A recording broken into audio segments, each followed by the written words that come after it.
And we welcome you. Welcome the people here, sitting here in front of me, smiling brilliantly at me, and I'm feeling great.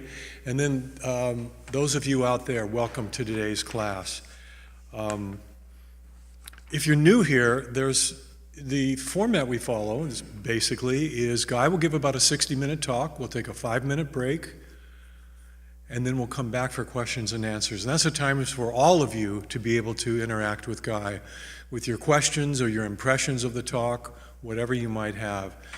And you can do that in GoToWebinar directly with Guy, and you can come on and we can hear your voice, or at the other Facebook and YouTube. I'm not sure if there's another one. I think it's just those two.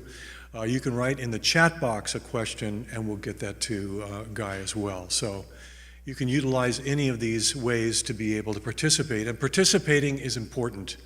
It's easy to sit back and listen, but to be able to come in and share what you have heard helps everybody. So we invite everybody to participate in that way.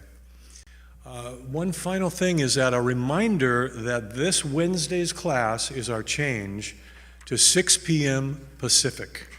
And so that's an hour earlier for everybody. So West Coast, 6 p.m. Pacific, and then Midwest and East Coast, it'll be a little earlier for you if you want to join us live. So you'll get a reminder of that in an email, but that starts this Wednesday, September 6th. So do join us as often as you can. Let's go ahead and get started. I'm going to read the topic and one of the key lessons here today. The topic is the strange and sad truth about the sickness called self-love. And the key lesson reads, creating and then identifying with its own negative reactions is one of the ways the false self works to hide the truth of its essential nothingness from itself.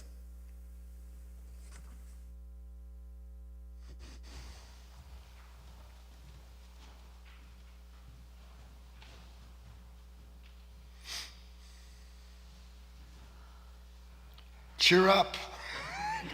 Gee. Good morning, everyone in the world, and good morning to everyone in the room. I'm glad you're here, as always, and whatever day it is or whatever time it may be that you're taking this in, if you're watching a replay or if you're actually live with us from some other place in the world. What we're going to look at together, you won't hear any place other than in this little spot in Merlin, Oregon, in this great big world of ours.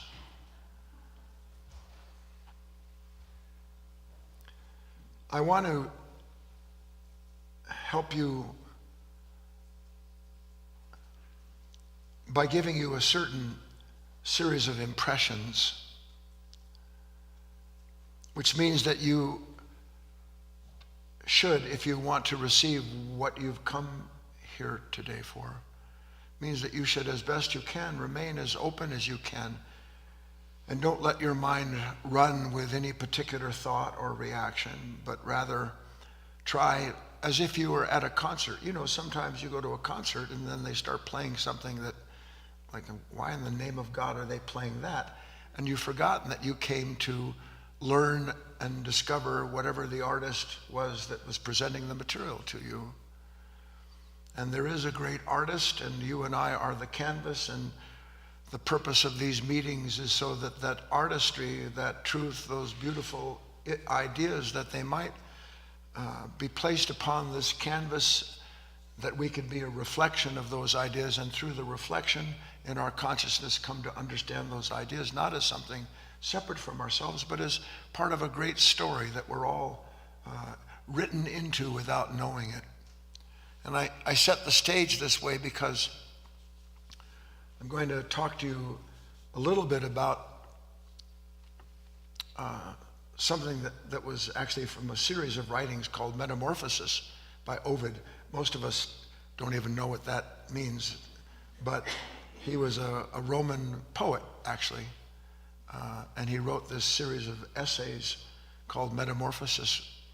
And he was, I can assure you, a self-studying, if not somewhat illumined man, because the things that he presented back in the day, I don't know if they were understood or not, but I can tell you that there is great truth in some of these things, and one of the things we're going to study together this morning is the story of Narcissus.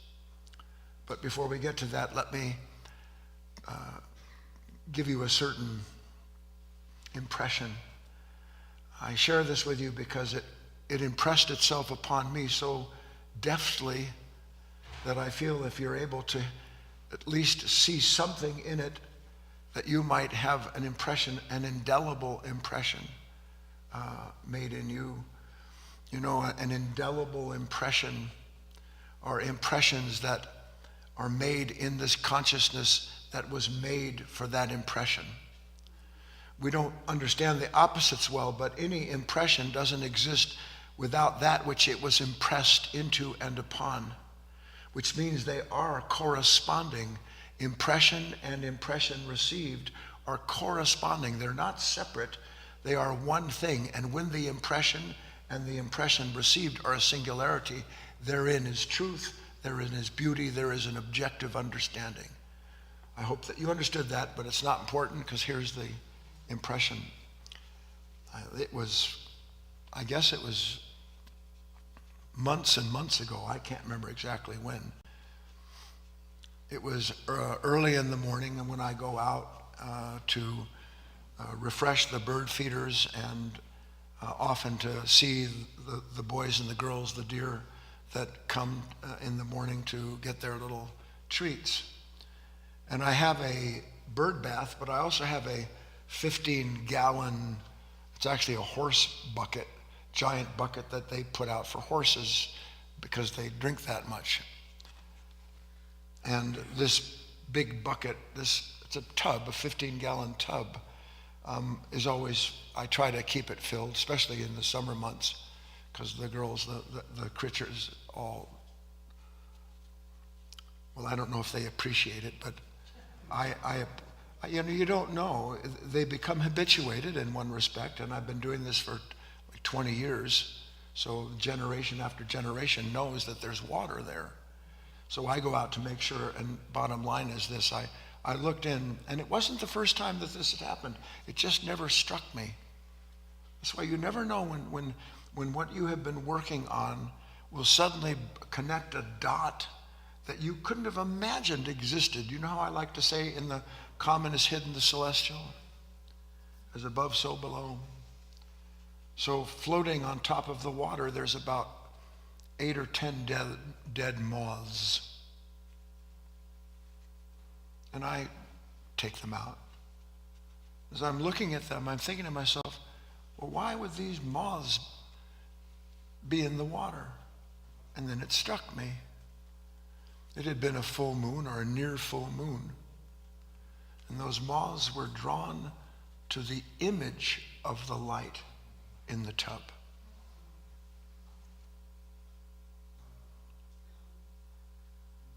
They were drawn to their destruction by an attraction to something that wasn't real. That's what we're going to study today. It made such an impression upon me. For one thing, I mean, just as in passing fancy, the moon has always represented imagination. The moon has always represented illusion. Because why? Because it has no light of its own. The light of the moon is what it borrows from the sun. So here is the light of something, and they are drawn to the light. Only in this instance, as opposed to Icarus, who flew too close to the sun and died, these moths flew too close to the illusion of the light and lost their lives for it. I don't know, can you feel that a little bit? All right, take a deep breath, because we're going to dive very close to the water, but we're not going in. We're going to drink from it. Eric, will you bring up the topic, the list we're going to work on? We're going to work on a little list. We usually do this on Wednesdays, but it'll help definitively if you'll contribute, participate in something that I know none of us are. We spend our whole life hiding our weaknesses, but in this work, we don't hide our weaknesses. I want you to share with me, if you will, what do you think, and I invite everyone out there to do the same. What do you think is your greatest weakness? How about my fear of my weakness as one of my forms of weakness? But what would you say is your greatest weakness? Anybody? Chrissy? No matter what I have, it's not enough. One of my greatest weaknesses is greed. I never have enough. I got all I could use, but it's never enough. Deb? Feelings of inadequacy. One of my greatest weaknesses is a constant sense of feeling inadequate. Always coming up with, just to help strengthen the language, my greatest weakness is that I live with a mind that never stops comparing itself to anyone and everything, including to myself, because I can't feel inadequate unless I know what adequate is. So without knowing it, I am looking at an image of adequacy that I believe I should be, but on the other hand, I don't live up to, and therefore I suffer for being drawn to, in this instance, resisting the absence of my own image. Anybody else? Terry? Incessant judgment. My greatest weakness is incessant judgment. Now, I'm just doing this for everybody's sake. Is my greatest weakness incessant judgment, or is my greatest weakness an image of myself that says it's better and greater than everyone else, and that's why I sit in judgment of them? That's the weakness, isn't it? A sense of superiority. Anybody else? John? Related to what Terry just said, not being honest with myself. Yeah, a constant sense of inadequacy. And I'm sorry, over here on the board, I know I asked and then I didn't open up this deal. They're coming in fast and hard. Mary says, ignorance. Claudia, feeling inadequate.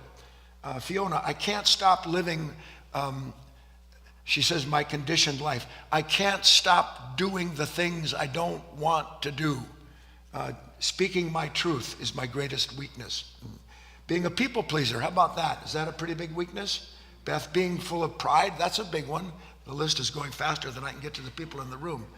Hopelessness, says Jane. By the way, if you really look at these, you'll see everybody kind of has the same constant sense of weakness. Roger? Ambition. My greatest weakness is ambition, which is connected to greed. Debbie? Trying to control life. Doing what? Trying to control. My greatest weakness is my unending effort to control everyone and everything around me. Anybody else? Ellen? Self-pity. My greatest weakness is I can't stop feeling sorry for myself. So this is good enough. I mean, the list is flying here, and I don't want to spend all this time because I have important ideas to share with you about this. Take a deep breath. We're here we go. We're flying down near the water. Now, can you see that really, if we went through this list as we just did, that every one of these items on the list cannot be separated from an incredibly strong feeling about myself when I am in the grip of that particular weakness? Yes or no? Please, do you see it? So here's an immense contradiction. All of these things that I say are my greatest weakness, feeling sorry for myself. I can't wait to feel sorry for myself, or when I do, I can't wait to escape it. You can go through this whole list, and what you'll see is that at the bottom of every last one of these greatest weaknesses is an incredibly strong sense of self in the moment when the weakness is making itself known. I hate myself for my addictions. Yes? The real root of every form of human weakness has nothing to do with the condition the consciousness calls out as being the cause of that weakness. My weakness is not cookies. My weakness is not wanting people to love me. My weakness is not my constant regret. My weakness is my consistent, unending identification with those states. That is the source of all weakness, identification. Take away identification and you don't have anything to resist, do you? Please, can you see it? I want to go slow enough for you to make the connection. Why did the moth fly into the fake light? because its nature is identified with light. It is drawn to it. Similarly, we believe that we want nothing to do with these weaknesses in ourselves, and yet we are endlessly drawn to resist them and consider them and try to escape them at every possible turn in the road. Yes or no, out loud? Yes. It's an extraordinary thing, because not one of us believes for a split second that we are identified with and draw a very strong sense of self from the very thing that we say we wish we could be free of. If I want to be free of it, why do I visit it? If I want to be free of it, why is my mind taken up with what she did or they didn't do? If I want to be free of this pain, why is it that every opportunity when a certain circumstances comes along, why is it in that instant, every possible moment, the only thing I can do is be possessed with what I don't want to be and don't want to experience in that moment? Are we, I started to say, driving some stakes into the heart of Dracula here? It's an unbelievable set of circumstances that a human being can live in this constant unconscious condition without knowing that he or she does.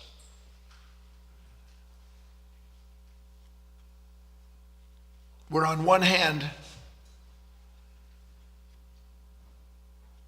if you can see it, I have an addiction of some kind.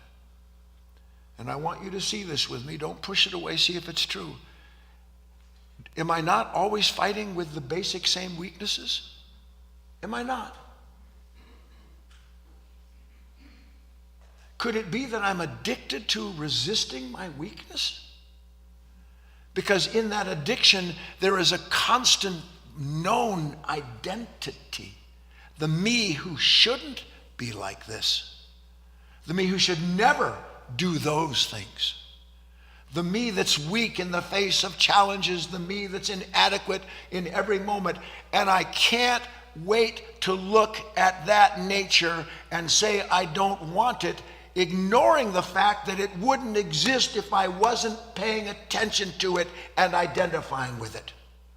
So that something calls to me. But I don't think I'm called to it, because what sense would that be? Would I be called to answer a heartache? Would I be called to revisit the past where I was a victim of something? No, I'm not called to that. I reject it summarily. And I don't want anything to do with what I am called to revisit. And yet there I am answering the call of self-destruction by falling into that image of myself as someone who shouldn't be inadequate, as someone who shouldn't be addicted, as someone who should not. I can't take my eyes off of what I don't want to see.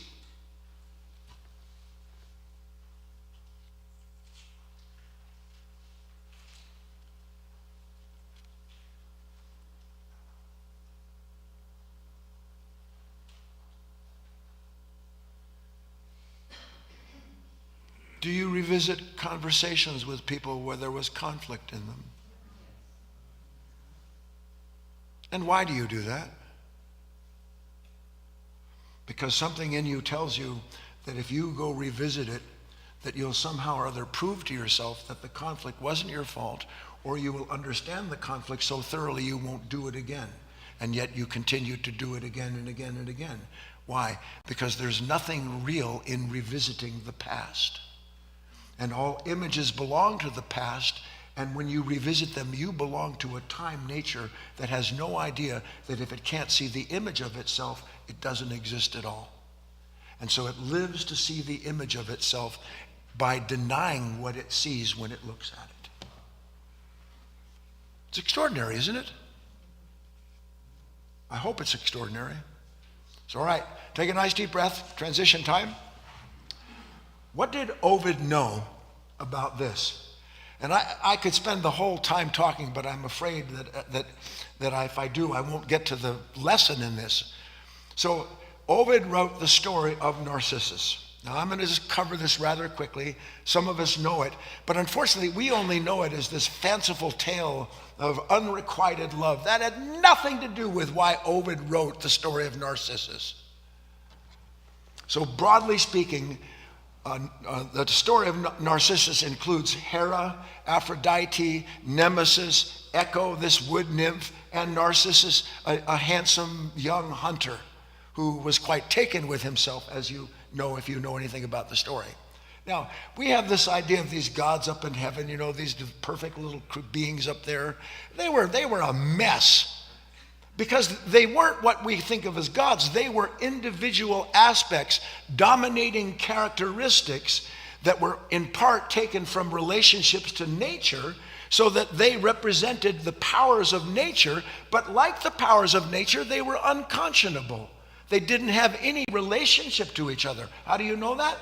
Well, for one thing, Aphrodite, who was the goddess of love and beauty, had an unseen, unknown character connected to her life. And do you know what her unknown name was, her unseen character? It's beautiful. It's called Nemesis.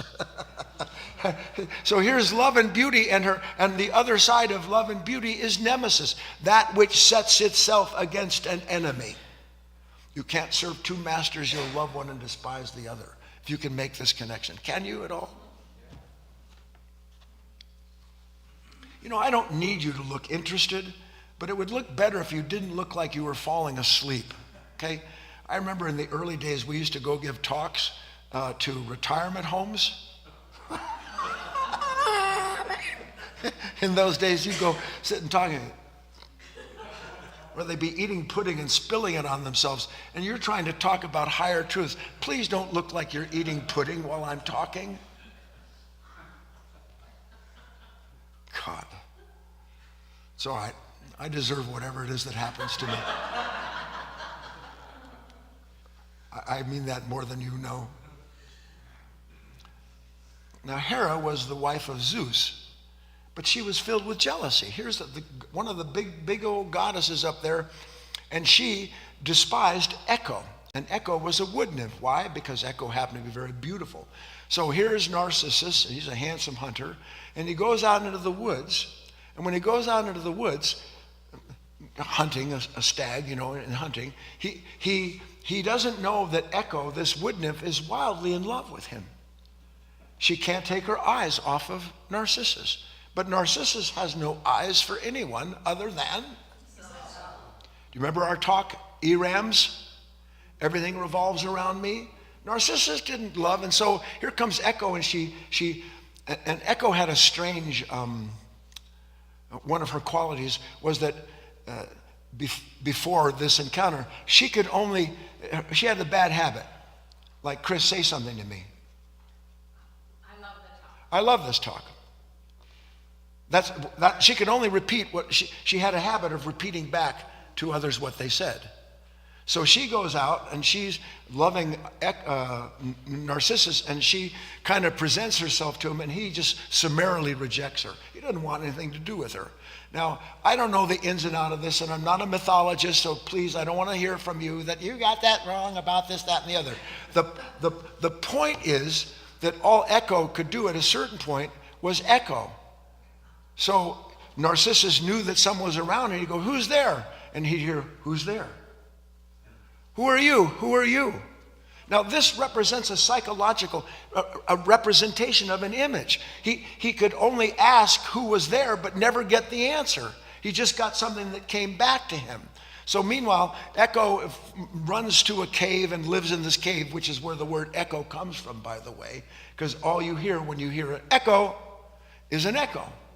It never talks, it just echoes itself. But Aphrodite, really hating the fact that Narcissus treated Echo like that, decides to curse the nemesis part of Aphrodite, decides to curse this Narcissus. And how does she curse him? We all know this part. She curses him by getting him she curses him to forever be drawn to the image of himself in the pond that he kneels down to get a drink of water from. Everybody on board with this, how all this works out? And so Narcissus looks down and he sees this image of himself. Not himself. He sees an image of himself, and he can't take my eyes off of you. You're just too good to be true. He falls in love with himself immediately.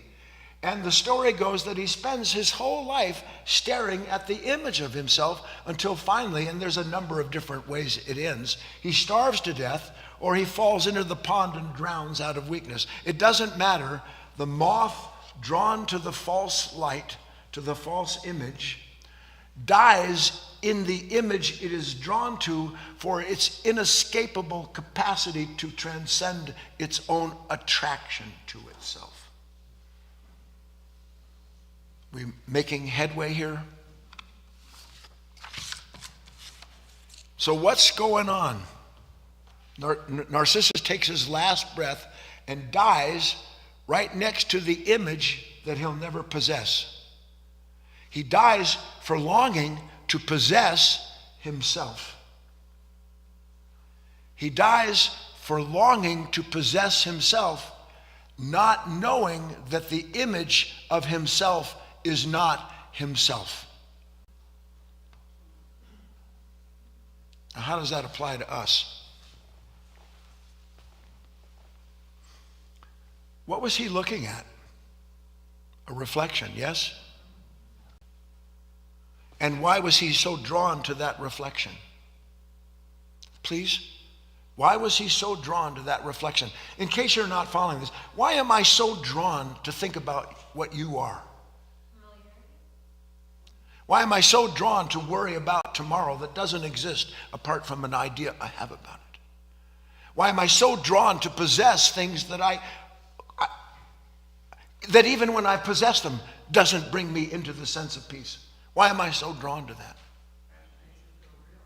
Because there is in this mind an image, a picture, an idea, and a deeply conditioned one at that. So that when I look at this desire, I look at the image of that nature that has produced it so that it can derive an identity from what it is identified with. And that's what's so attractive. That's what temptation is. Temptation is the attempt to complete myself through something that I have imagined and that always proves it is incapable of bringing about the contentment promised. That's temptation. To complete myself through what? Why am I drawn? Can we agree that first of all, I know you'll agree you think too much about yourself. Not just in the elevated sense of it, this constant self-reflection. But why do I think about the things that I don't like? Why do I think about what bothers me about you? Why do I think about that? Why do I think about what happened 20 years ago or 20 minutes ago? Or for that matter, why do I think about what may happen downstream from here 1 week from now when this is going on? And that's why am I drawn to that? Because this consciousness can only look at the images that it makes from itself, and then in its identification with its own reflection derives the known sense of self inherent in the content of that image. So that I am forever, in one respect or another, looking at a reflection of myself, like Narcissus, but not knowing I'm looking at that reflection. And we love when we look at the reflection of a tomorrow, we're getting a check in the mail. I'm going on this fabulous trip. I'm going to lose 22 pounds when I stop eating chips. I'm getting a new job. Everything's going to be fantastic. I love looking at that image, don't I? Yes or no? Yes. I love it because, yes, yeah. And I don't think anything about it. Because in that moment, I am Narcissus looking at the reflection of myself, meaning the image of myself through some idea. And I'm completely sated. I'm satisfied with it because there's nothing in that I don't want to see. In fact, I can't see enough of it. Yes or no? Yes. then explain to me why it is that when I look out and I see you and I don't like you, or I see something about the world and I hate it, or I see something about myself, explain to me why it is then that when I look at that, I can't take my eyes off of it. That's why I say that identification is the greatest weakness there is. Because the real problem with identification isn't that there is this state in which the mind divided looks at the content of itself and is fascinated with it. The real problem with identification is that to be identified with anything is to be unconscious and not know it.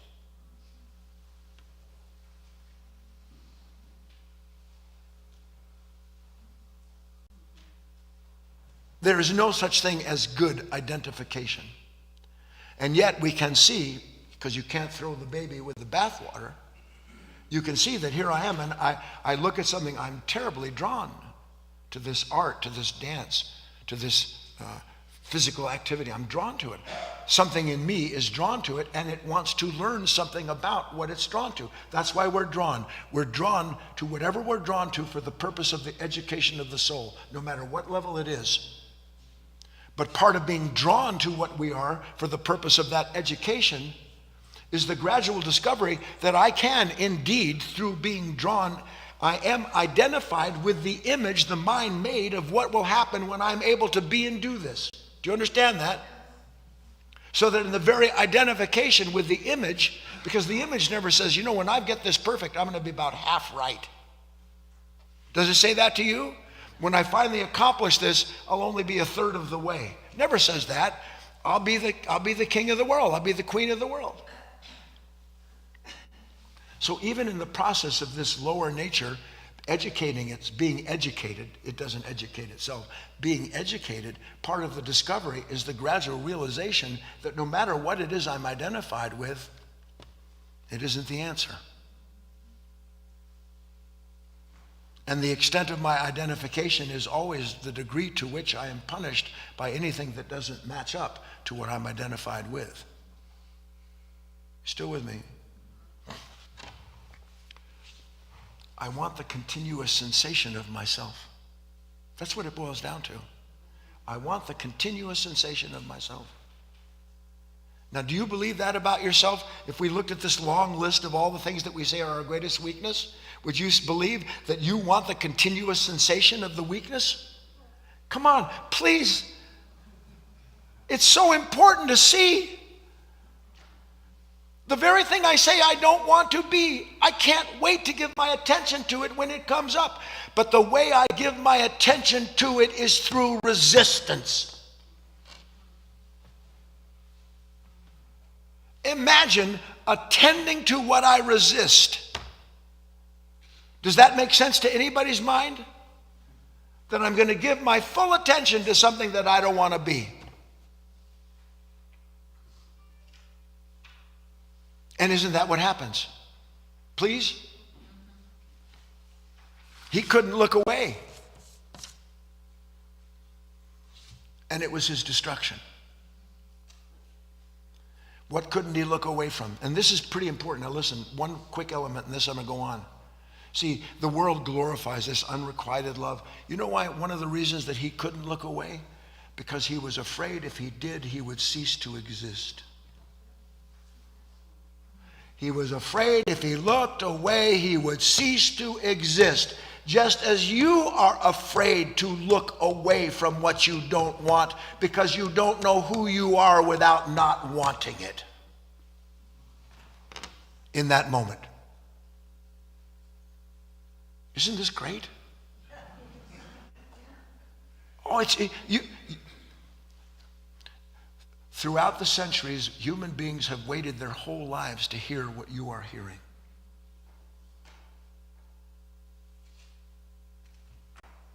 But the problem is that, A, I don't believe it mostly. C, I'm skipping B. If it was true, then that wouldn't bode well for me. Back to B. On the other hand, I sense there's truth in it and I need to investigate it. That's what we're doing. We're looking to see whether or not there's truth in this. And if there's truth that I didn't see before, I can be grateful for the new awareness I have of something that I was completely unaware of before. Because I sit in my house and I go, I'm going someplace. Oh, what's going to happen? I'm all nervous about a date or an engagement I have. Oh, this isn't going to work out. I'm not prepared. I'm inadequate. And I believe in that moment with all of my heart that what I am looking at and resisting is because I know better and I'm stronger than that, just not right now. Maybe tomorrow I'll be strong enough. And what am I looking at when I look at tomorrow and I'm attracted to? Am I looking at strength, or is the strength I'm looking at the opposite of the weakness that I want to avoid? So time is the place in which I try to escape my weakness and yet enter into the world that is the continuation of the weakness in this consciousness. And what is the weakness in this consciousness? Identification. It's divided. It doesn't know it's divided. All right, transition. Where's my watch? Ready? Take a deep breath. Nothing bad has happened. How does anything in life develop? How does let's say, let's just start simple. How does a rose develop? I know, it seems broad. Here's how a rose develops. It draws to it what it needs. And what does it need? If you can understand this, it needs the attention of the sun. So the rose grows through attention. No attention, wrong place, wrong dot, gone. The rose grows through attention. How do I develop an idea? Like, for instance, I'm talking to you about something that started with moths in a pond. How does that idea grow into whatever it is that I'm presenting to you, other than there was a glimpse of truth, something quite unfathomable at the moment, deeply felt? I want to explore it. How does that idea develop? How does this stream grow? How? Attention. Something that you would be so much better off if you understood that. Your attention belongs to any moment where you see a reflection in the pond. Because whatever it is that you see, it's like that. I want this, I don't want that. Can't serve two masters, love one, despise the other. I look at what I want, I'm fixed. What am I fixed on? The reality? Am I fixed on what's real? No, I'm fixed on an image. And the image contains, conditioned within it, that pleasure and power that I'll have when I acquire, when I finally become one with the image.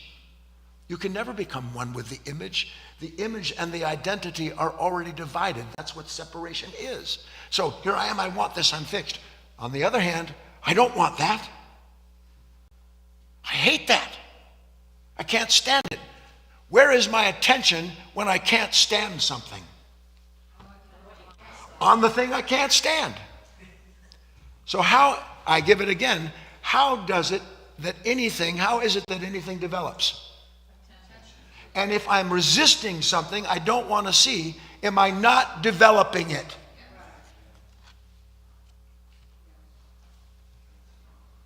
So you're not as innocent as you think, are you? I'm so innocent. I'm not anything like those poor people sitting in that room. Every human being on this planet that is asleep lives from the same consciousness that knows nothing about itself, but that loves everything about itself, whether it wants it or not, because through that self-love, this is why I titled it The Strange and Sad Story of Self-Love. Through self-love, I continue. I go on.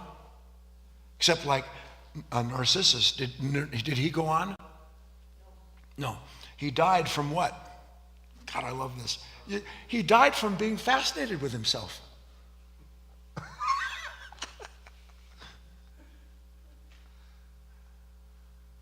Now, would you say you're fascinated with your own weakness? Or would you say, I want to be free from it? Come on, these aren't trick questions. I know you feel like you're trapped in a room someplace. Something terrible's happening to me. I don't know what it is. Am I not fascinated with my weakness? How is that possible? Because I don't think to myself, I'm fascinated with it. I'm fascinated with the idea of escaping it. I'm drawn to the resistance, believing that the resistance is the same thing as not being the thing I resist, like I said to Ellen or whoever it was. I judge someone constantly, believing that my judgment of them is one of my greatest strengths. Else, why would I do it? I love the feeling of judging people. And don't say you don't, because it happens like that. But it's not you to whom it is taking place. It is taking place in a consciousness that must have something to look at that it recognizes. And it doesn't matter whether it wants to see what it wants or it doesn't want to see what it's looking at. That makes no difference, because I am still here. That I. And it's always a different I. We could go through this list together and we would see what? We all have those qualities, don't we? So, can you be free of any creature that you continue to feed? Again, I'm asking you to look at this contradiction. I continue to feed this part of me that I don't want to be, believing that if I just feed it enough, I'll be free of it. You feed a stray cat, what happens? You feed an unconscious character, what happens? You didn't answer that so fast. It grows. It grows. You develop the thing you don't want through your unconscious resistance to it. You develop the very character you don't want through your unconscious resistance to its activity. We still, doesn't look like. Resistance ensures that what I don't want stays in place. Resistance is, write it down, resistance is negative attention. Resistance is negative attention. Now, can there be negative attention without something conceived positive from that relationship? No. So the positive part of this negative attention is me, who believes that one day I'll be free of what I don't want. And yet the more I don't want it, the more a captive I am of the thing in that consciousness continuing itself. Now, do you think this is true of you? Let's look at it quickly. How many times are you with somebody and they say something and they're just asleep like you are, just yada yada yada, and then out of the yada yada comes doobie doobie doo, and you go, what do you mean doobie doobie doo? You may not stop them in midstream, but just like that, where is your attention? Instantaneously identified with what I don't want you to be or to say to me. Now, the minute that my attention goes instantaneously on what I don't want you to be or say to me, where is my attention actually? Is it on you? Or am I looking at some image of myself as someone who should never be spoken to like that? And in that moment, I'm identified with the resistance that consciousness has to being challenged by anyone and anything. Do you see it? But we don't see it. Do we? That's the whole point of the talk. In that split second, you're like, in a split second, you're just kind of rolling along, you know, on those railroad tracks where they have those things where men go up and down, they go down. Like, in a split second, I'm from one of those little hand carts to a cargo train 40 miles long, each car filled with all of the things contributing to my assurance that you're wrong and shouldn't be like that. So it's car after car of certainty as to why it is that you shouldn't be like that. And who is made more real than when I look at what you shouldn't be, other than me who knows how you should be? So I'm actually strengthening this unconscious identification that I have with a character in myself that is my weakness. My greatest strength feels like, how do I say, my greatest weakness hides in the sense of my greatest strength. When do you feel more strong? When do you feel more strong about anything? When you're negative. Yes or no? The more resistance I feel to something, the more real I am and the stronger I am for knowing what you don't.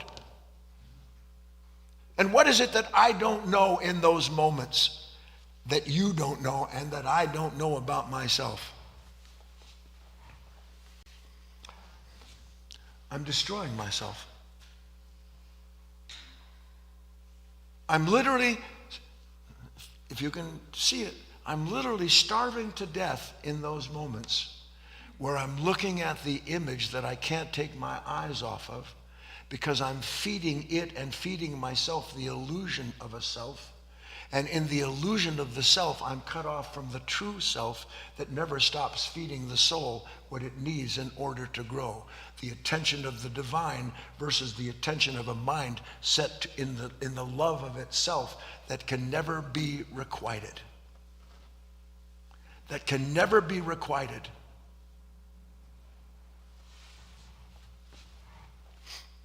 Oh, 10:14.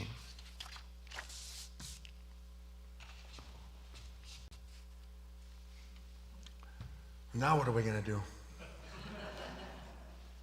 Well, let's relax for a minute. What have I heard? And what did it do to me when I had it shown, if I was willing to look at it, that I'm a negative narcissist? So was he, but he didn't know it. His curse was the endless love of something that could never be requited because that which he loved didn't exist without being divided. His curse was to be have his love endlessly unrequited because he didn't know that what he was looking at was himself, that he could never possess. Please, I want you to understand this. When you're angry with somebody, don't you think to yourself, I want to possess peace, but it's going to take me getting them to see the way they are before I'm ever going to be at peace with myself? Yes or no? Is that ever requited, or is it always unrequited? It's always unrequited. The peace that I see in the pond is never requited. I never unite with that peace because the pursuit of it begins with being divided.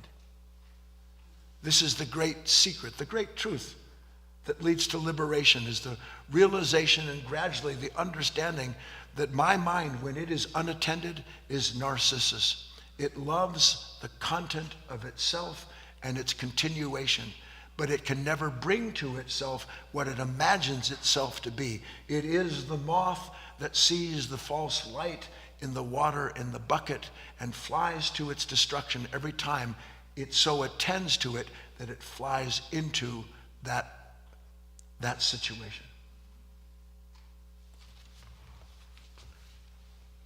If you've seen any of this, what does it mean to us? What does it mean to you?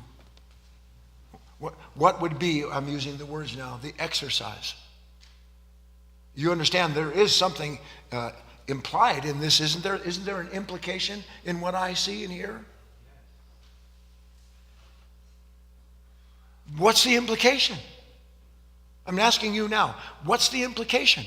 If I see, and one day you'll actually utter these words aware of yourself, if I see, God help me, that without a split second, my mind will fashion onto what I don't like, what I don't want, what's wrong with this, how that should be, and I will feed that negativity, believing that I am the positive side of that pole because I alone can predict and pursue the positive, the end of this pain when I get you this and that to be not that way.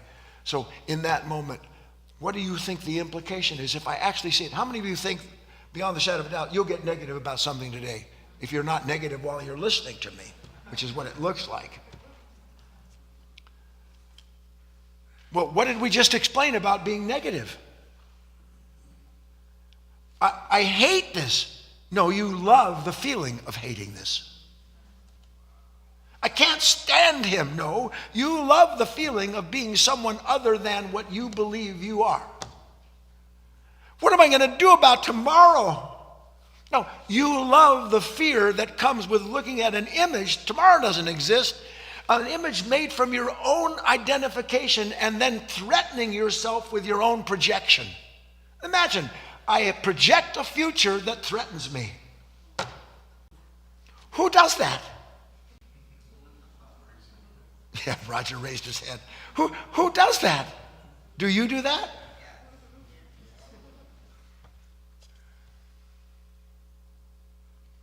So what's the exercise?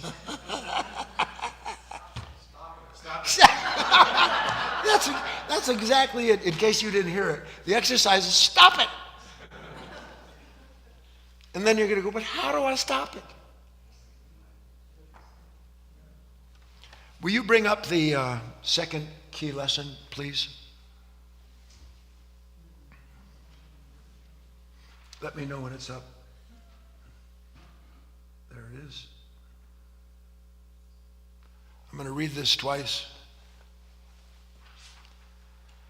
Just as we are attracted to what we want primarily for the strong sense of self derived from that desire, so is it true that we are drawn to what we don't want for the same reason. Our unconscious nature cares only for what serves to confirm it as it imagines itself to be so.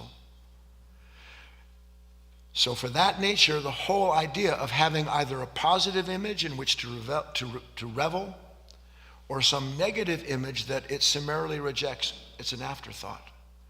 The only thing that matters to this lower level of self is that it has a mirror in which it can gaze upon itself to its heart's content.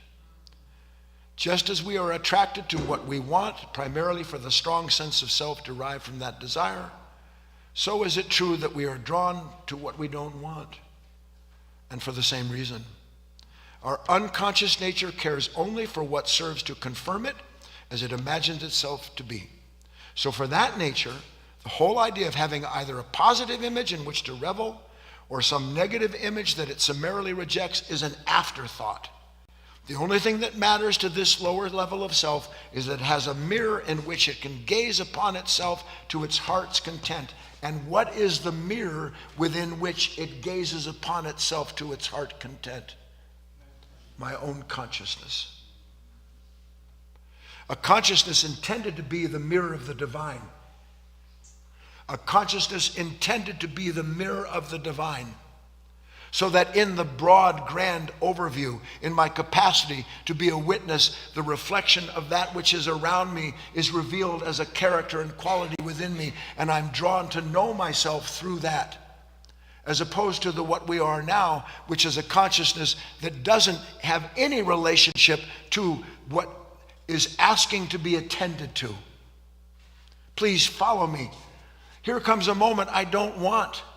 What do I attend to? I attend to the me that doesn't want it and the you that's blamed for it.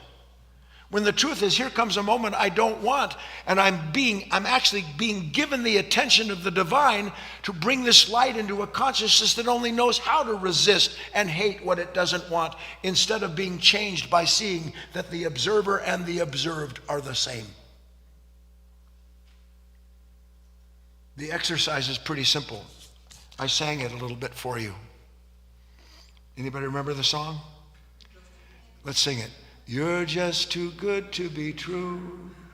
Can't take my eyes off of you. You'd be like heaven to touch. I want to hold you so much. You're just too good to be true. Can't take my eyes off of you. Da da da yeah. There's a do do do do do do.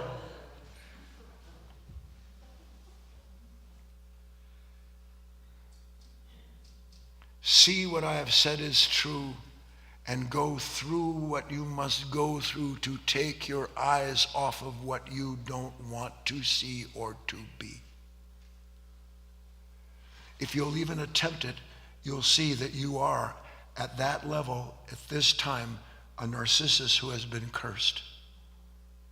But the curse belongs to a series of gods that have no reality at all other than being attributes of characters in our consciousness. And you have within you the real God, the real Christ, the real awareness, which can reveal to you all of the interaction. Do you understand? All of this is a play. They've always said the gods thought human beings were playthings. It isn't that the human beings were playthings. It is that these characters and qualities, unattended and unconscious in us, play with themselves. They're in a constant movement, constantly jabbing each other, pushing. Nemesis appears out of love. Here's Hera, the goddess of all the things, and then I'm going to curse this poor little wood nymph because she's too pretty. Come on.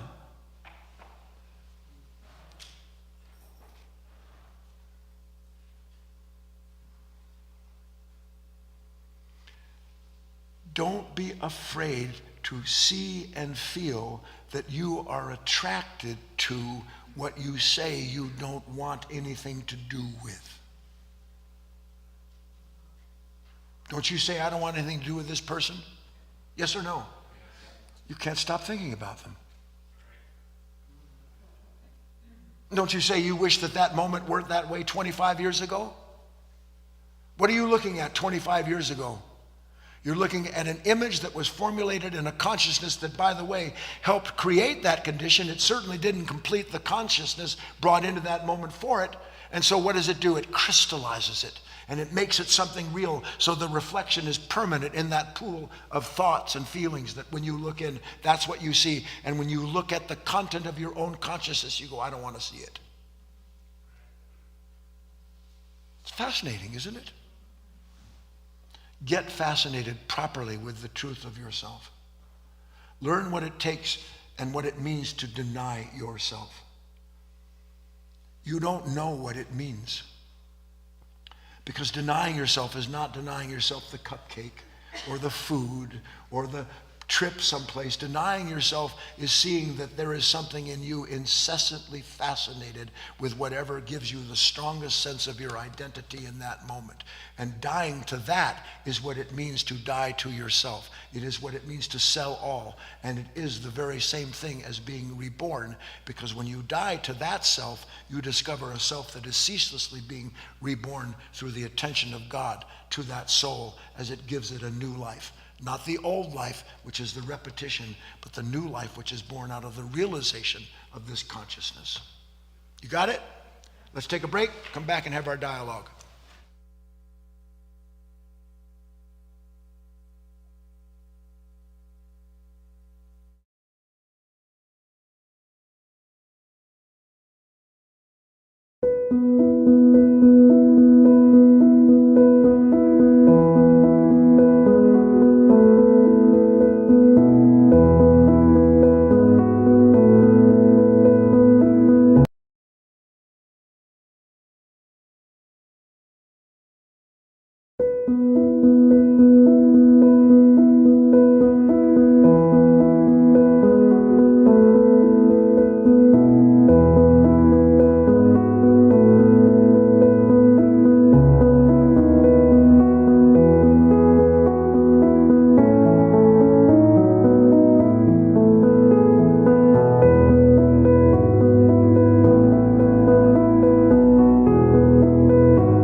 Welcome back, everyone. We're ready to get started in just a moment for the Q&A time for our class today.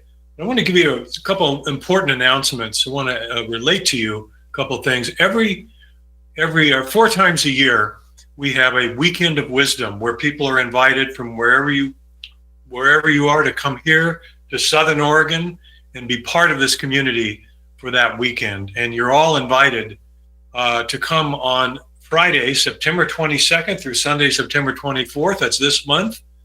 And be here, if you can, to our time where Guy has titled this time, There's No Greater Joy in Life Than This. Now, if you obviously can keep listening to it online for free, then you can do that, and you're welcome to do that. But any replays, you'll need to buy the package. If you miss it, there'll be a package for you, and you'll be able to find that at guyfinley.org/donate. But before that, I just want to give you a personal thing. My wife helped set up interviews with Guy, and there is a lady that Guy just interviewed who's coming from Mississippi. She enjoyed the interviews. She's interviewed Guy a couple times. So we have an airport in Medford, Oregon, which is only 40 minutes away from here. And if you'd like to do that or need more information, go again to that guyfinley.org/weekend, or you can contact us at any time at support@guyfinley.com, and one of us will be able to help you if you feel like coming here. So again, can't strongly encourage you enough. We do this 4 times a year. We'll have another one around Christmas time. But right now, this is about September 22nd, and join us here as part of the weekend and be able to meet other students. And there's already several students coming from all over the place for this weekend. So if you can join us, do so. And if you have any other questions, go to that for now. You'll hear this several times, and Kate will be sending out emails regarding this event. So do join us either online, or if you can come here, that would be great.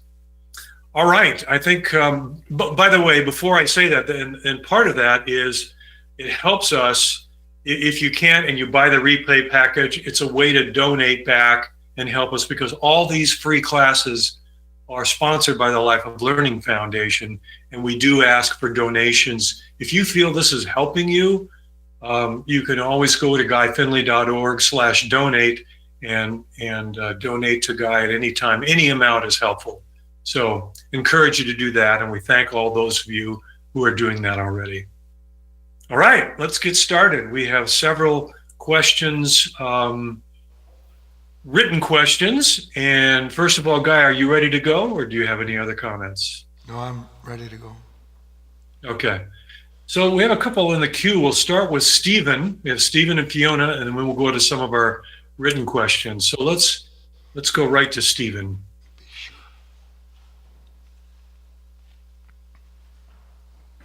Hi, Doug. Hi, Guy. Hi, Steve. I was excited about the talk, again, because it showed me a very important distinction with, I was stopping at the question, and I thought I was contemplating the wrong question, and I've been hanging on that question for months. And I was like, I'm going to find what's in this question. But I didn't realize I was just staring into the pool at the reflection, and I never asked who was asking the question. I never asked which nature was asking the question. That really helped me see that today. What is the anxiety or the drive or the ambition behind the question? When you know that, you have received in part why the question appeared. The rest may come, but the first thing is always the first thing. Good for you, Steve. Glad. Thank you.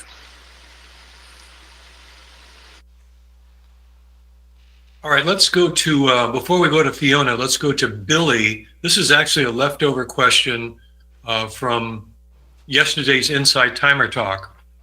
And he asked, so Guy, are you saying by leaving the need be, you are not engaging harmful forces like we usually do, and leaving a space in the moment for connection with the divine, which is the only true space to be? Yes, Billy, I am. And I think that might be Billy from down under, but I'm not sure. And For those of you that don't know what he was asking about on Insight Timer yesterday morning, I spoke of this reciprocity, a relationship that exists between the creature and that which attends to it, and by the creature's need attends to that which gives it its life. And so the answer is yes, Billy. We must increasingly understand, as difficult as it is, I don't know if I should go on with this. There is a distance between the real and the image. There is a distance between me that wants this and the image of what I want. There is a distance. There is a seeming distance between the me that I am in the moment and the me I don't want to be. That consciousness is a divided mind. It creates time so that we are forever on a journey through time in order to bring an end to the journey of unrequited love.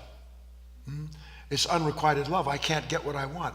I get it and I don't get the peace. I can't get rid of the pain. I get rid of the person. I don't get rid of the pain. So there is this an incessant divide between Narcissus and the image that he hopes to possess one day that he can't. That divide goes on constantly, and we look to our life, our relationships, through the eyes of a mind in time.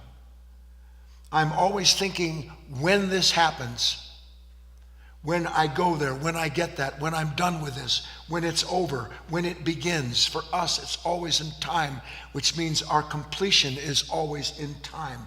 And that's the grand illusion. And that is ultimately the identification, is the idea of, and the identification with becoming. And becoming is a lie.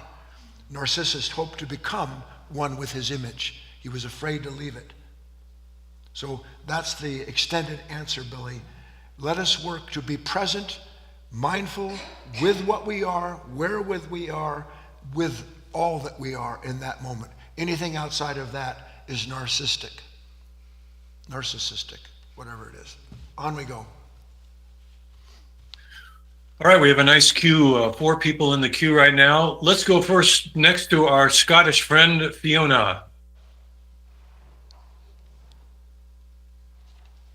Hello, Guy. Hello, everyone. Everybody say hi to Fiona. Hi. So listening to this talk and the last talk, it really does resonate so deeply, and it puts everything in order, literally changes the chemistry in your body. Yes. Like, literally something that resonates, that's so true. And I have an example of something that when I have people in my clinic and I'm booking people in, there's something that's attached to helping people and then kind of just allowing it to take over, thinking in some way that I'm going to work a way around it and I can, adapt my practice and etc. But then it just doesn't, it doesn't work. I come around to feeling exactly the same way. There isn't a balance there. Exactly. And so just being able to drop all of that. It's not, I believe, it feels like it's not even the people that are coming to the clinic. It's just more something that I'm attaching myself to. No, let's be careful. Not I am attaching myself to. This consciousness is obsessed with either the completion or the avoidance of its own content. This consciousness is obsessed with. Narcissus was obsessed with the image. His obsession was in part that nothing he could do could close the distance between him and that which he was attracted to. Nothing he could do would separate him from what he didn't want. It's one thing, Fiona. You're just starting to see that the task isn't not to be obsessed. The task is to experience fully the obsession without being divided into me who doesn't want to be obsessed or the thing that I'm obsessed with. You follow me? Absolutely, yes. Definitely forces that are drawn to that destruction. Yes. For sure. Yes. Yeah. That's great, Fiona. I'm glad. Always nice to hear you, and I like the energy in your voice today. Thanks, Guy. Bye. Bye. All right, we have 4 in the queue and 2 written questions, guys. So let's take another one from the queue. Let's take James. And James, you had a written question, so let's go ahead and we can cover that here directly with Guy.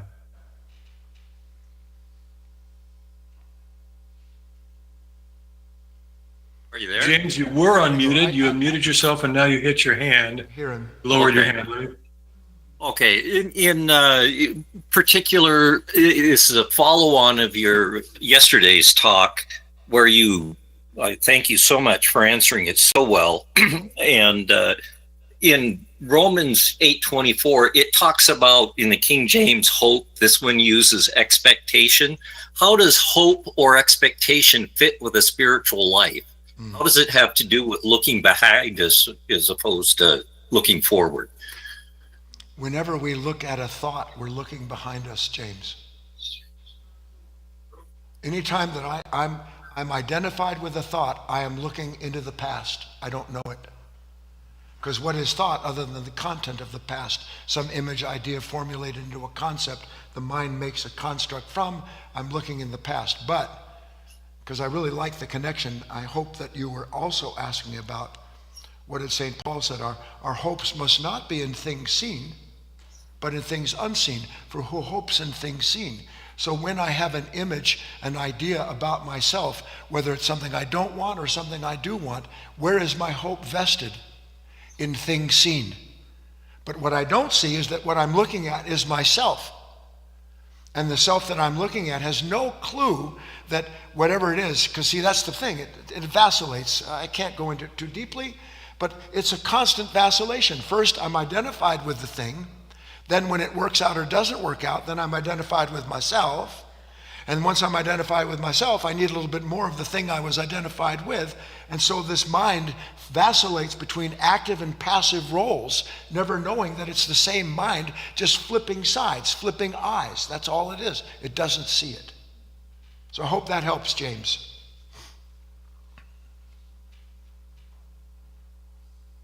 All right, Guy, let's take one of the written questions. The first one is from Scott.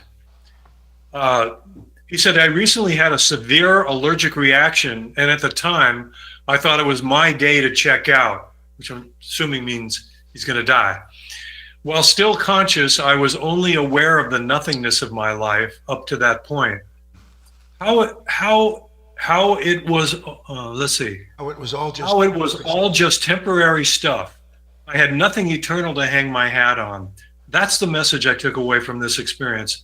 I take it all this nothingness and identifying with it is the self I am to lose, yes? Yes. Then he says, thank you to everybody here. Yes.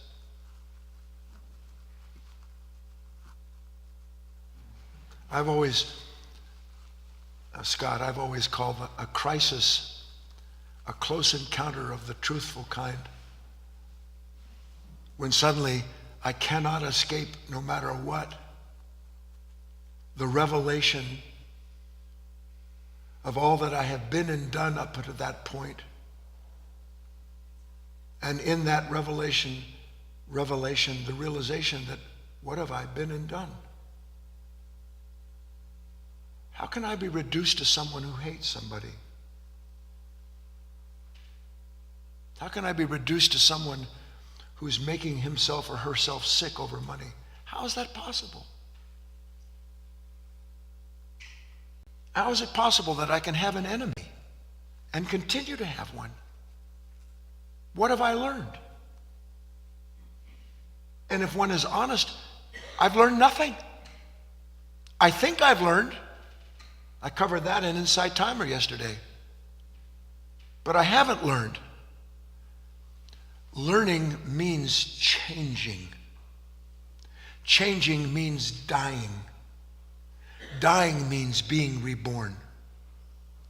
When I really learn something, What I've learned is that I can no longer look at that image and believe it is I, and I cannot believe in the I that looked in the image and was identified with it. That's when I've really learned something, because in that moment, everything is sold.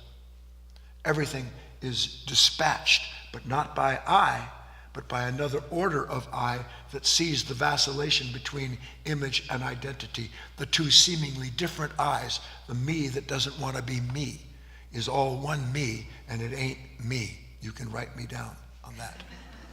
On we go. All right, let's go next to Jane. Hello, Guy. Hi, Jane. Hello. I just wanted to echo a truth you just have said. You said, I project a future that threatens me. Yep. And of course, this is where my chief weakness of foolishness takes me, to this place that threatens me. And it could prove to you why it should be hopeless in a million ways. Of course. So I understand I have to go another level.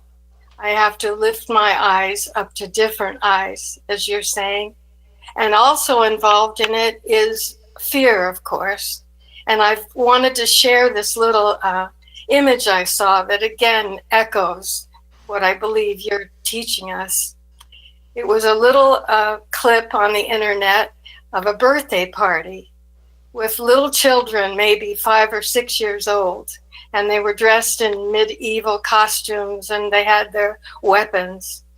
And coming towards them was a huge blow-up dragon, many times their size. And it showed a picture of this little girl. She looked at this with sheer terror on her face. And all of a sudden, she took her spear and she ran at that dragon. She didn't run away from it. As you've always said, we're not creatures to be fearful. I don't think you said we can't be afraid, but I think you said we're not to live our lives according to that fear. And that little girl showed that. Nor does it mean, Jane, that I am to run towards the dragon with my spear. Fearlessness does not mean that I'm willing to fight. Fearlessness means I understand there is no fight without identification. And that's the difference. It isn't the future that threatens me. It's what I expect and hope from the future or worry that it won't give me. That's the real dragon. The dragon is this unconscious nature, this fallen nature that is the master of deceit and deception because it hides in its own identification with the thing it imagines. It hides in its own identification with the thing it imagines. You want to know what Satan is? That's what Satan is. And no evil exists apart from that consciousness fallen into a battle with itself that it tempts itself to escape by going into battle or running from. See that neither exist are real, and you begin to find a real life. On we go.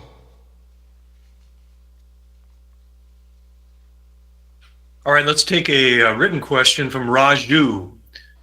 This is such rich insight, Guy. The resistance that emanates from the identification of so-called self. Love it. Where does Narcissus' soul learning come from if his body perishes like the moths? Well, it's important, Raju, to understand that these are stories about characters and qualities in time. It's important to understand that. If Narcissus passes, was his passing in, what's the word? Was it a futile passing if you learned from his passing? Or is the human soul in its entirety enriched through understanding what he lost through his identification? Again, we're locked into a mind that sees just such a small, like looking at a peephole.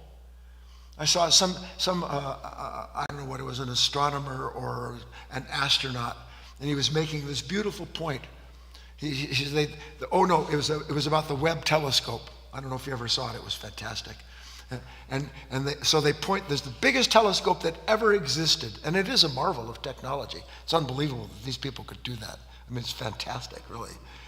And so they get this huge telescope, and the guy's saying that, and it opens up, and you're looking at a billion trillion universes, and then the guy says, this is the equivalent of a pinhole in all that there is.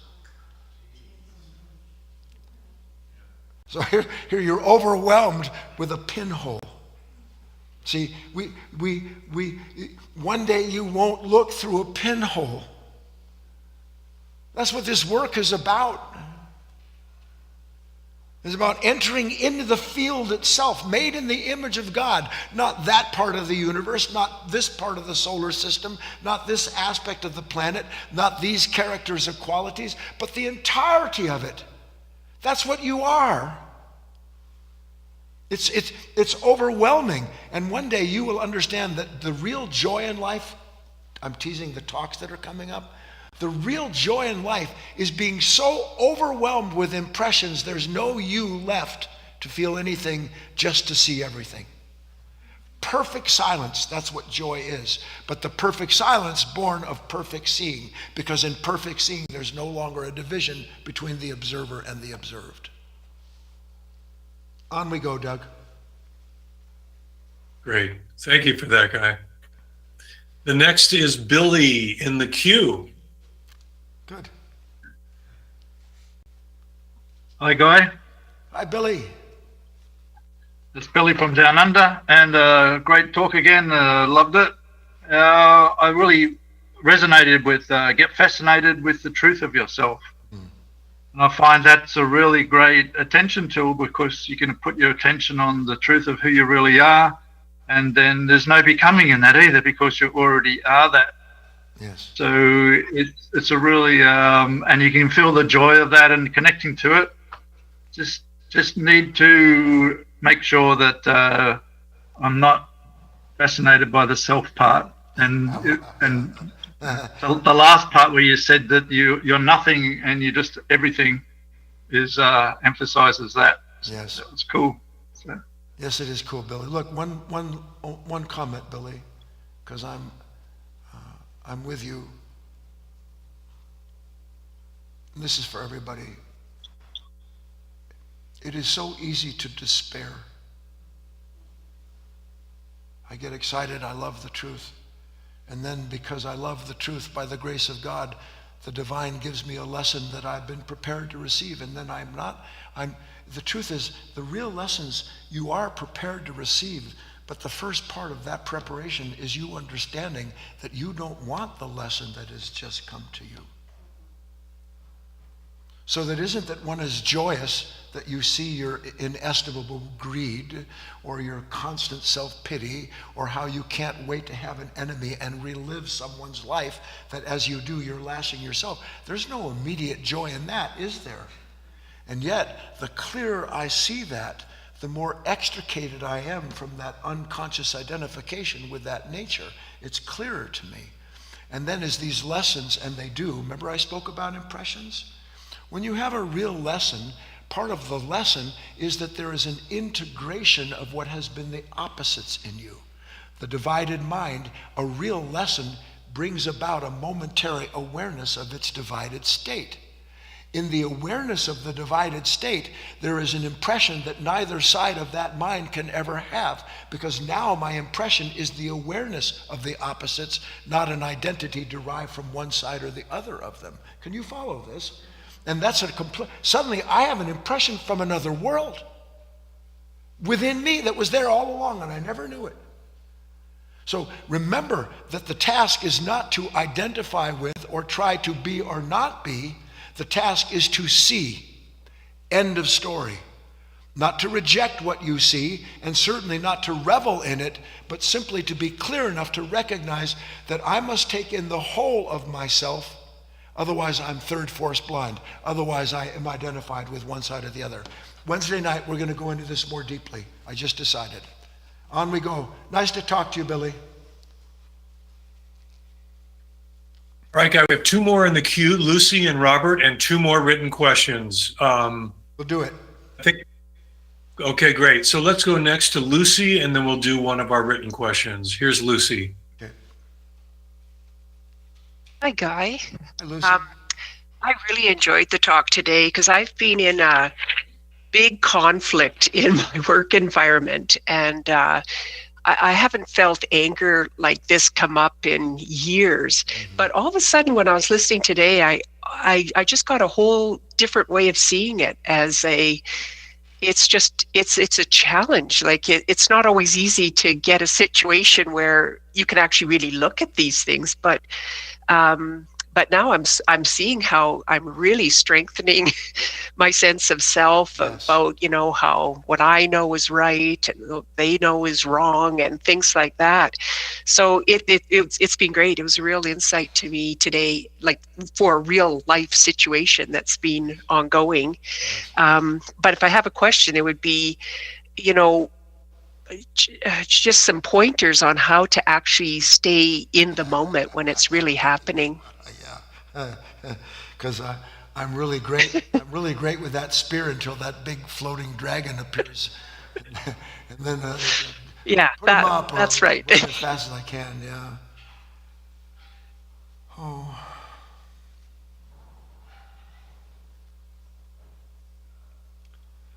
There's an adage, an axiom in this teaching. It's not mine. It's not VH. It's from the beginning of time.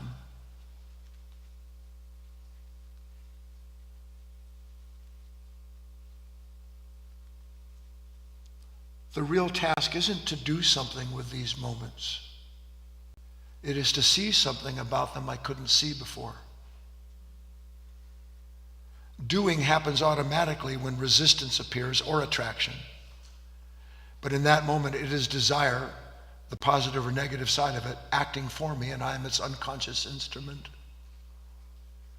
But if I start to understand that to some extent, as you've just indicated that you have, then I must enter into these moments knowing, and God willing that will be so. Again, this will be something I'm going to touch on. I'm spring-loaded. I'm spring-loaded. Just mention that person's name. Just have that tone with me. Just look at me. One of my own thoughts, and I'm on fire. So I have to understand my tendency. A sleeping human being actually doesn't know that he or she has tendencies. There's a word for it, samsara. A person doesn't know I come into this life and I have further conditioned in me a certain level of consciousness that is here for the sake of being acted on to bring about its integration into a greater whole. And I go into these moments and I take the side of the consciousness that's set against its own contentment. So I need to know that. I need to know this person sets me off. One day, with God as my witness, you will understand, as I like to say, the divine has a central casting agency up there. And it looks down and says, who can I send to this person so that as a secret agent of mine, even though that person doesn't know they can help this person reach home.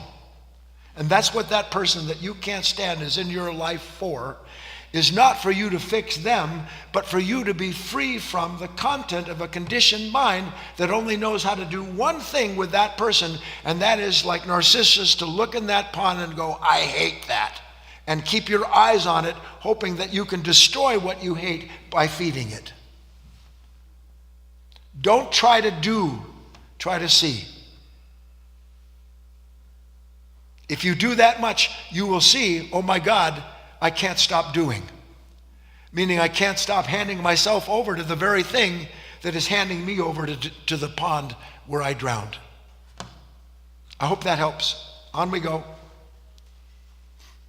All right, last one in the queue and is going to be Robert. Okay. Good morning. Good morning. Being there's constant change and we always have choices, and I know you've touched on this. As a matter of fact, once I raised my hand, I could hear it variety approaches that you'd already brought up to this question, but here we go. Sure. How do we approach those things we're drawn to, knowing that we're fractured, knowing that we want to create images or that we're in a divided state? Look, this is the problem, Robert.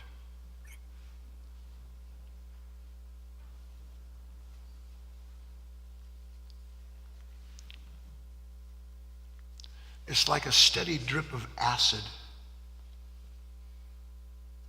Drip, drip, drip. Eating away this mind and its endless comparison.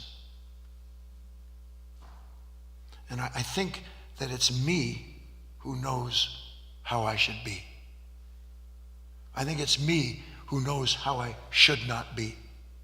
And there is no me who knows how I should be, and there is no me who knows how I should not be. There is the awareness of what is good and true, healthy and healing, and then there is the awareness of what is not. And that's not comparison, that's intelligence in the moment. But I, this Guy, this Robert, I shouldn't be like this. How do I deal with these situations where I'm attracted but know that I'm divided and I'm going to wind up not liking what I'm drawn to? That is the mind run wild. That is the mind that is deriving an identity from the consideration of its own comparison, failing to see that whatever it is comparing itself to doesn't exist without the conflict that produces that comparison. All comparison of a psychological nature is conflict. This consciousness is the embodiment, as it is, of conflict because it only knows itself and the world around it through comparison. And you will not hear anything more important than that. On we go. All right, we have two more written questions. The first one is from Fran. Fran says, yes, being present with all that is within this moment is the key, not a reflection in the water, perhaps the truth of self. Is this accurate? Is that going to come up? I just sent it to you. Didn't show up. That's okay. I got the gist of it. Bottom line is, friend, yes. If I heard you properly, the bottom line is yes. Now, let's go deeper. Remember those words. Let's LGD. Let's go deeper. Legend. Let's go deeper. Let's go deeper. Let's go deeper. You are a bottomless, fathomless nature. There is no end to what you can explore because the explorer of that fathomless nature is itself endless. Knowing that is joy, by the way. On we go. All right, our final question written is from Susanna. She asks, what should Narcissus have done to stop the obsession of looking at himself, get up and walk away from the water?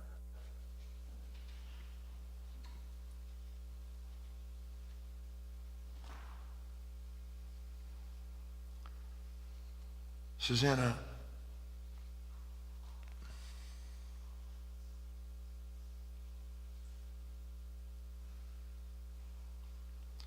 like yourself and everyone else, you're tormented by the idea of what should I do that I know is right when I do it.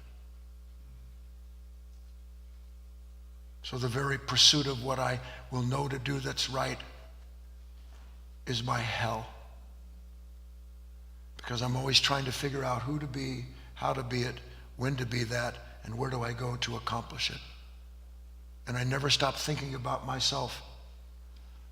And the self I never stop thinking about is always in jeopardy because he or she may not do the right thing like Narcissus obviously didn't do. This is not about thought, Susanna. This is not about a plan. It isn't about a set of rules. It's not a regulation. It isn't a discipline. It is your right as a human being made in the image of God to discover that in every moment you are a reflection of the whole of the moment. In every moment, Hera, Aphrodite, Nemesis, Echo, Narcissus, Zeus, Thor, Loki, the trickster, every last one of these creatures is you. And the gods never stop fighting. But there is a God of love. And the God of love is the God that knows these gods, these characters, these demiurges, these personas. They never stop punishing each other and trying to prove each other greater than the next. That is the human condition I've just described. You see all of that, and Susanna, you know you can't participate in it anymore. And the moment you know you can't participate in that anymore, you have walked away from the reflection, the false reflection of yourself and the false sense of self derived from identifying with it. Goodbye, everybody. Oh, no. The room stays open. We have people come up and speak if they want to, and you are welcome to stay and participate in the dialogue we have. I always forget that. And here comes somebody. Hi, my name is Terry. This is just something short, but Guy mentioned the passage. I think it's the Bible passage. You cannot serve two masters, for you will love one and despise the other. And after listening to this talk, I could see you could tweak that just by adding two words to more accurately state it. You cannot serve two masters, for you will love one and love to despise the other. Because all of it is just one thing. It's all self-love. Correct. Whether we despise, hate, whatever, it's all self-love.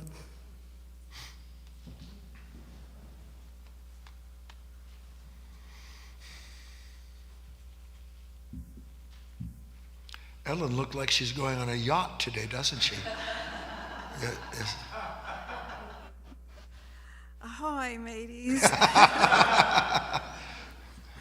My name is Ellen, and I just love it when Guy gives this deep explanation of a Bible story, or in this case, a myth.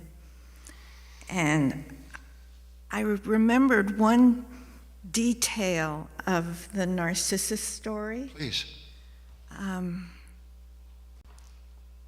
don't think Narcissus knew that he was looking at his own reflection. He thought he was looking at a beautiful nymph that he fell in love with. And of course, it was all this curse by what the gods did to him. But I think that means that he didn't know that the observer is the observed. Correct. He didn't know that what he was looking at was a reflection or a creation of his own consciousness. And it just makes it so clear to me. I look all day at this image, what he did, or this is what I'm dreaming about, or this is what this means. And I don't know. And Ellen doesn't know. Ellen doesn't know that everything she's looking at is just imagination. An aberration of imagination. An aberration of imagination. Yes. So she never doubts anything. And that's her strength. And that's her strength. Which is her weakness. Yeah. Gosh, there's just so much in all of that. But it's all part of we're not living a real life at all. It's Plato's parable of the cave. We're looking at something that's just this big closed loop. Yes. Shadows that look like me and do all of the things that I know to do, and not one of them is true. Come on, John. If you wait for Guy to stop talking, you might never get up here. Hello, everyone. My name is John. And yesterday, today's September the 3rd, of course you all are familiar with this, 365 days. Yesterday was the 2nd, and this is what I read yesterday. Understood aright, every circumstance in life, no exception, is created as a part of our continuing preparation to know God's perfection. Yesterday would have been September the 2nd. And when I read this, I was reading from August the 2nd, and it struck me so, well, it struck me. It just made so much sense, and I was just elated. But I wanted to share that this morning when we had our pre-conversation with. Before we start the show. Yes. And I realized that I had opened it up to August the 2nd. And that in itself was amazing to me. I must have needed it right then.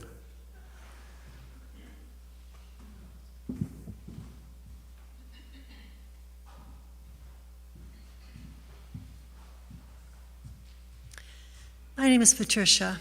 I love this, like Ellen said, I love this talk. I always like big picture talks, and to bring it into a parable that I've heard all my life and never really had the depth of it. I just love talks like this. And I was sitting here, and sometimes you go to a talk and you have all these ideas of things and what you're going to do and all, and then you realize it was all nonsense. You were all wrong. I actually, a couple years ago, I had a year I called the year of the wrong, because everything I realized I was thinking of, I was wrong about. And that was like, it hit me today. It was definitely to redo. And it also connected with the talk I gave on make-believe. And our lives are make-believe, because this is what we live from. The whole image and looking at the conditioning and looking what we've got stored down there. And it is a life of, I want to wake up from this dream. Yes. Just to continue a little parallel, and I assume there's no one else, so we'll end with this. This is an enlargement of the story of Narcissus. So there he is, and he's endlessly fascinated, and we don't have to reiterate that. I'm as fascinated with what I want as I am with what I don't want. And when do you think, if there ever came a moment, which Ovid didn't put in there, when do you think that Narcissus would have been the most nervous as he gazed at himself there in that pond? When do you think he would have had a chance to realize that what he was looking at wasn't himself? When do you think that would have happened? Breeze.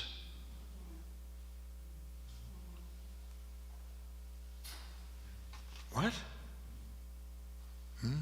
Every moment of your life there is the divine wind shaking those waters in which this consciousness looks at itself, and then it sees, well, what if it's real? Why is it waving like that? What's that stick that just passed through it on the way downstream? The more you see that, the more you will begin to fall out of love with that relationship this consciousness has with itself. Then you will wake up and begin to have a relationship with what never shakes, or even if it does, it itself doesn't move. Goodbye.